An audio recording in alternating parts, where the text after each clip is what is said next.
건강했던 여성이 독감에 걸린 지 며칠 만에 사망했다? 그것도 병원을 4번이나 갔는데 제대로 된 치료도 받지 못한 채 말입니다. 혹시 병원에 항생제만 제때 투여했어도 살 수 있었던 걸까요? 아니, 애초에 독감이 이렇게 치명적인 질병이었나요? 서희원 씨는 일본 여행 전까지는 건강했고 다른 기저질환도 없었다고 합니다. 그리고 무엇보다 젊죠. 독감 고위험군인 노인, 어린아이가 아니었어요. 그런데 이 단순한 독감이 폐렴으로 진행돼 결국 목숨을 잃었습니다. 대체 어디서부터 잘못된 걸까요? 병원에서는 왜 적절한 치료를 받지 못했던 걸까요? 그럼 우리는 이런 위험에서 안전할 수 있을까요? 안녕하세요 여러분, 어떤 약사입니다. 최근 안타까운 소식이 있었는데요. 중국의 춘절, 우리나라로는 설날을 맞아서 가족과 함께 일본 여행을 떠났던 구준엽 씨의 아내인 대만 배우 서희원 씨가 독감으로 사망한 것입니다. 이번 겨울 우리나라에도 독감이 엄청 유행했죠. 저도 저희 가족이 독감에 걸려서 고생하는 거를 지켜봤는데요. 저희 가족의 경우 처음에 병원 방문해서 소위 A형 독감 주사라고 하는 항바이러스의 주사로 투여받고 일주일치 기침약, 가래약, 진통제 그리고 항생제를 처방받아서 복용했습니다. 그리고 회복하는데 5일 정도 걸린 것 같아요. 이 과정은 사실 굉장히 일반적인데요. 서희은 씨의 경우 저희 가족과 달리 병원에 4번이나 방문했는데 어떤 게 달랐던 걸까요? 제가 약사의 입장에서 말씀드리겠습니다. 서희원 씨의 타임라인을 따라가 보면 먼저 1월 29일에 가족과 함께 일본 여행을 떠납니다. 이때 많이 안 좋았었다면 여행을 캔슬했겠죠? 증상이 경미했거나 아예 없었던 것으로 보여요. 그리고 다음 날인 1월 31일 본격적인 기침과 발열이 시작되게 됩니다. 이것 때문에 일본에서 독감을 걸린 게 아니라 대만에서 걸려온 게 아니냐라고 하는 분들도 계세요. 독감이 보통 잠복기간 3일 정도 있으니까요. 자, 어쨌든 다음 날인 1월 31일 상황은 더 악화돼서 끝내 현지에 있는 병원을 찾아가게 됩니다. 그리고 이때 항바이러스제를 처방받고 상태가 호전되어서 호텔로 돌아와서 휴식을 취했다고 해요.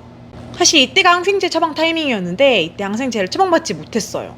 근데 이게 좀 결정적이라고 생각하거든요. 아니, 항생제가 왜? 항바이러스 처방받았잖아. 뭐가 다른가? 라고 생각하시는 분들도 계실 거예요. 실제로 독감을 일으키는 인플루엔자 바이러스는 세균이 아니라 바이러스입니다. 그래서 이 바이러스를 사멸시키는 항바이러스제를 투여하면 바이러스는 잘 잡혀요. 그리고 증상도 빠르게 호전되죠. 그런데 왜 항생제를 투여해야 하냐? 항생제가 왜 중요하냐? 바이러스가 기관지에 침범하면서 기도와 폐의 방어 기전이 많이 손상되게 돼요. 세균은 공기 중에 어디든 떠다니고 있잖아요. 그때 이렇게 방어 기전이 약해진 틈을 타서 기도에 붙어있던 세균이 이 취약해진 방어막을 뚫고 이때 마구 침입해요. 이게 세균이 일으키는 2차 감염, 세균성 폐렴입니다. 세균을 죽이는 약은 항생제인데 이 항생제의 처방 권한은 의사한테 있어요. 사실 일반적으로 폐렴 합병증이 의심되지 않는 환자에게 항생제 처방을 필수로 해야 되는 건 아닙니다. 독감 환자가 폐렴으로 이어질 확률이 20% 정도 되는데요. 사실 이 20%의 대부분은 소아와 노인이기 때문에 성인이 폐렴으로 진행될 확률은 그보다도 사실 낮죠. 근데도 저는 제 환자들이 코로나나 독감에 걸려서 폐렴으로 바로 이어져서 몇 달씩 고생하는 걸 정말 봤거든요. 여러 번. 그래서 이런 독감약에 항생제가 꼭 필요한 이유를 그리고 중요성을 잘 알고 있어요. 지켜보면서. 뭐 요즘에 우리나라가 항생제 처방을 너무 많이 한다. 다른 나라에 비해서 너무 쉽게 처방한다. 이런 말들이 나오면서 항생제를 가장 많이 처방하는 과인 소아과에서조차도 옛날에 비해서 항생제 처방 횟수가 굉장히 줄었다고 해요. 그만큼 이 과잉 처방에 대한 불신이나 거부감이 점점 커지고 있는데 제가 직접 지내보거나 가족한테서 들어보면 다른 나라들은 항생제를 굉장히 잘 안 처방한다고 하거든요. 서구권은 정말 그게 엄청 심하고 가까운 나라인 일본만 해도 그렇고요. 감기, 방광염에도 항생제를 처방 안 해서 신장염으로 진행되거나 아니면 한 달 내내 고생했다는 얘기를 듣고 저는 진짜 경악을 금치 못했어요. 좀 우리나라가 빨리빨리 낫고 싶고 좀 약을 세게 짧게 먹고 싶다 그런 생각들이 있고 국민성이 있어가지고 이런 차이가 좀 있는 것 같아요.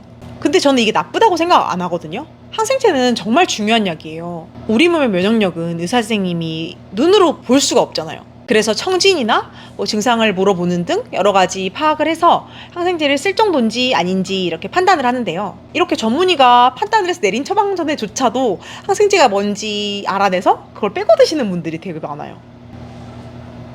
요즘에 무항생제 닭고기, 무항생제 돼지고기 이런 것들이 많이 선호되고 또 구매를 많이 하시잖아요. 그러면서 무의식 중에 이 무항생제, 항생제가 안 든 게, 안 먹는 게 좋은 거다라는 인식을 좀 갖고 계신 것 같은데, 이런 무항생제 육고기를 먹는 거는 평소에 항생제 노출을 많이 줄여서 우리가 정말 항생제가 필요할 때 이 항생제가 잘 듣게끔 100% 자기 역할을 하게끔 하는 목적이거든요. 그러니까는 사실 우리는 항생제를 잘 먹기 위해서 이런 것들을 안 먹으려고 하는 거죠. 항생제가 나쁜 게 아니라. 항생제는 정말 필요한 약이에요.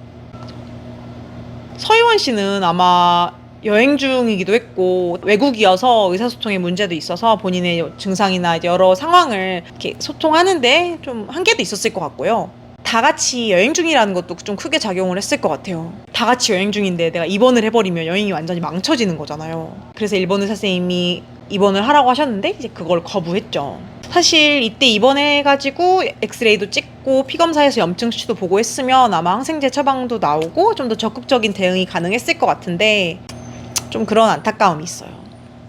서희원 씨 사망진단서에 사망 원인이 폐혈증이라고 기록됐다는 보도를 보았는데요. 폐혈증은 세균이 우리 몸에 침입해서 혈관을 타고 전신으로 퍼져서 우리 몸이 적극적으로 이걸 대응하려고 전신적인 염증 반응을 마구마구 일으키는데, 그 너무도 강한 염증 반응에 의해서 장기가 기능을 하지 못하고 다발성 장기 부전으로 사망에까지 이를 수 있습니다.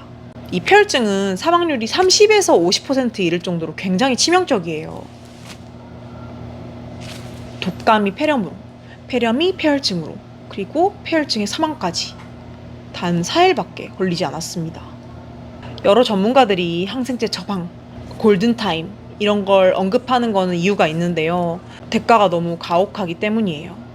여러분, 매해 독감이 유행하잖아요. 특히 이번 독감은 전파력도 굉장히 세고 증상도 너무 심했는데요. 모두 면역력 관리에 최선을 다해주시고, 내가 체질적으로 독감이나 감기 같은 걸 잘 걸린다, 기관지나 이런 평소에 약하다 라고 하시는 분들은 예방접종도 꼭 하시고, 아프면 혼자 끙끙 앓지 말고 꼭 병원 가셔서 진료 받으세요. 이번 영상도 봐주셔서 감사합니다.